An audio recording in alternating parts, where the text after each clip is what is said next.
আপনারা ইলেকশন করেন, হরতাল করেন, এই করেন সেই করেন, আমার কথাটা ছোট ভাই হিসেবে বিশ্বাস করেন। আমি কোনো দলের মানুষ না, আমি সবার শুভাকাঙ্ক্ষী। এই বাংলাদেশ ঈসা আলাইহিস সালাম শাসন করবে, এই ভারত ঈসা আলাইহিস সালাম শাসন করবে, এই জেরুজালেম ঈসা আলাইহিস সালাম শাসন করবে, এই আরবের যত কান্ট্রি দেখতেছেন সবগুলো ঈসা আলাইহিস সালাম শাসন করবে।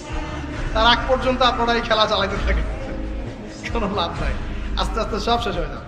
এখন একটা মজার প্রশ্ন, এই প্রশ্নটাই শেষ করি। ইমাম মাহদী আবার কখন আসবে? আমরা তো বুঝলাম ইমাম মাহদী আসবেন, তারপরে দাজ্জাল, তারপরে ঈসা আলাইহিস সালাম, তারপরে খেলাফত, এই তো। ইমাম মাহদী আবার কখন?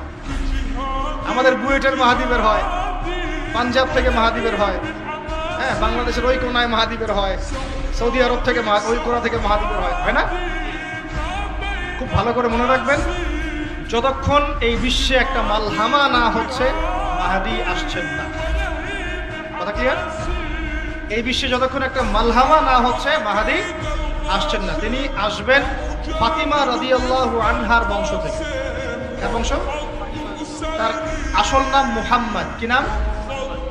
তার নাক উঁচু, নাক একদম উঁচু, খাড়া, কপাল চওড়া, চেহারার গড়নটা আমাদের নবী সাল্লাল্লাহু আলাইহি ওয়াসাল্লাম। তার বাবার নাম হবে আব্দুল্লাহ, তার মায়ের নাম হবে আমিনা। তিনি দায়িত্ব নিতে চাইবেন না, তিনি দায়িত্ব নিতে চাইবেন না। তিনি দায়িত্ব না নেওয়ার জন্য মদিনা থেকে পালিয়ে মক্কায় চলে আসবেন। ভয়ে আমাকে দায়িত্ব দিও না, এই ভয়ে। ও তিনি আরবি ভাষায় কথা বলবেন, বাংলা ভাষায় না। এখনকার মাহাদিরা পাঞ্জাবি ভাষায়, বাংলা ভাষায় কথা বলেন, ঠিক আছে? এবং এই কাবা ঘর যেটা আমরা তাওয়াফ করি, এখানে যে হাজারে আসওয়াদ আছে না, আর এই যে হাজারে আসওয়াদ আর মাকাম ইব্রাহিম, এই দুটো জায়গার মাঝামাঝি মানুষ তাকে চিনে ফেলবে, এই তো মাহদী। তার হাতে মানুষ বায়াত নেবে 313 জন। কতজন? ওই তালুত বাহিনীতে 313, বদরও 313, এখানেও 313। এবার শুরু হবে আসল খেলা।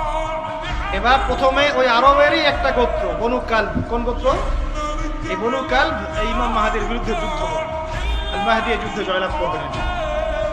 তারপরে সিরিয়া, শাম থেকে, শাম মানে শুধু সিরিয়াই না, ওই পুরো অঞ্চলটাই শাম, ওখান থেকে একটা দল আসবে এই মাহদীর সাথে যুদ্ধ করার জন্য। আল্লাহ পাক তাদেরকে মক্কা মদিনার মাঝখানে বাইদ নামক জায়গায় বসিয়ে দেন। কোন জায়গা? কথা বুঝতে পারছি? এরপরে মুসলমানদের আর কোনো পতন নাই, আর পিছনে ফিরে তাকানোর কোনো সুযোগ নাই। মুসলমানরা আর মাথা নিচু করবে না ইনশাল্লাহ কোনোদিনের জন্য। তারপর চলতে থাকবে খালি ইসলামের বিজয় আর বিজয় আর বিজয় আর বিজয়। আল্লাহু আকবার। এভাবে চলবে। তবে মাহদী কখন আসবেন? আগে মালহামা, তারপর মাহদী। মালহামা কি তাহলে? এটা হচ্ছে একটা বিশাল যুদ্ধ। এটা কি? কেমন যুদ্ধ? নবীজি বলেছেন, এই রোমকরা, ইউরোপিয়ানরা তোমাদের সাথে অচিরেই চুক্তি ভঙ্গ করবে এবং 80টা পতাকা নিয়ে তোমাদের বিরুদ্ধে ওরা যুদ্ধ করবে। এই মালহামাটা হবে ইরাকের ফোরাত নদীর নিচেই হোক আর পাশেই হোক, আল্লাহ ভালো জানেন। ওখানে সোনার পাহাড়কে কেন্দ্র করে। কি কেন্দ্র করে? এই সোনা মানে সত্যিকারের সোনাও হতে পারে, অথবা তেলও হতে পারে, আল্লাহ ভালো জানেন। তেল তো এখন সোনার জায়গা দখল করেছে, করে নাই? এই বিশ্বে তো সোনা চলে না, কি চলে? তেল। তো এটাকে কেন্দ্র করে যুদ্ধ হবে। নবীজি বলেছেন ওই যুদ্ধে এত ভয়াবহ হবে যে 100 জন যোদ্ধার মধ্যে 99 জনই মারা যাবে না। একটু মাথা খাটান যে এমন কোন যুদ্ধ কি হয়েছে পৃথিবীতে যেটাতে 100 জনের মধ্যে 99% মারা গেছে? তার মানে এটা হয়নি এখনো।